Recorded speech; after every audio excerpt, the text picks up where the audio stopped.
গত পরশুদিন যে ঘটনা ঘটল, এই মহিষী নারী আমাদের সবাইকে ছেড়ে চলে গেলেন।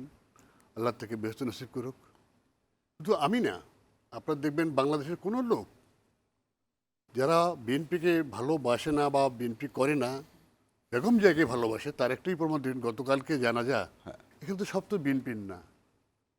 যারা বেগম খালেদা জিয়াকে ভালোবাসে, যারা জানে যে এই মহিলার কাছে দেশটা নিরাপদ থাকবে এবং তার আচরণ, তার ব্যবহার এত সুন্দর, এত মার্জিত ভাষায় সে কথা বলতেন, কালকের এই জানাজাই তার প্রমাণ করেছে। তার প্রমাণ আপনি দেখেন, যদি আমাকে একটু বলতে দেন যে আমি বলি, স্যার একটু খেয়াল করবেন যে যদি ওই সরকার থাকতো, যে সরকার পালিয়ে গিয়েছে, তাহলে মনে হয় এখান থেকে জানাজা পড়তে দিতেন না এবং তার কবর এখানে হতো না।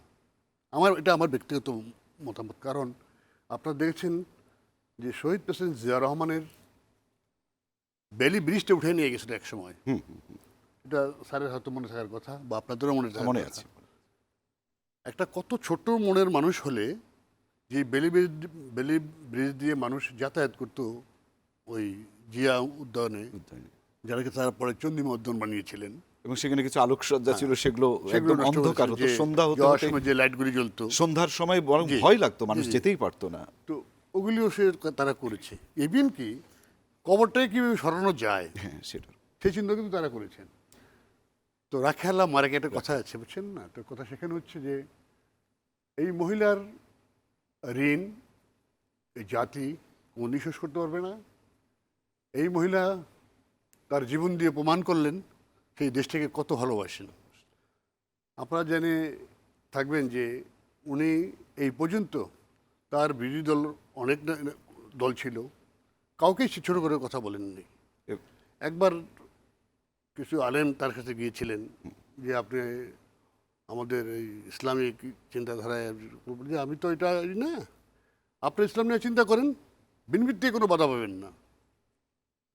এটা সে তারই পক্ষে সম্ভব হয়। এবং শুধু তাই নয়, তার আজকে যে অন্তিম যাত্রা, সেটাও বিশ্বে একটি দৃষ্টান্ত। আমি ছোট্ট একটা স্মৃতি আপনার কাছে জানতে চাই, যে সর্বশেষ যেটা বলছিলেন যে যেমন জিয়া উদ্যান অন্ধকার হলো, ঠিক বেগম জিয়াকে একটি অন্ধকার কারার মধ্যে রাখা হলো। শেষ সময়টা অত্যন্ত, এই শেষ সময়ের আপনার ক্যামেরার মাধ্যমে বা স্মৃতিতে সর্বশেষ ছবিটি আপনি কখন তুলেছিলেন?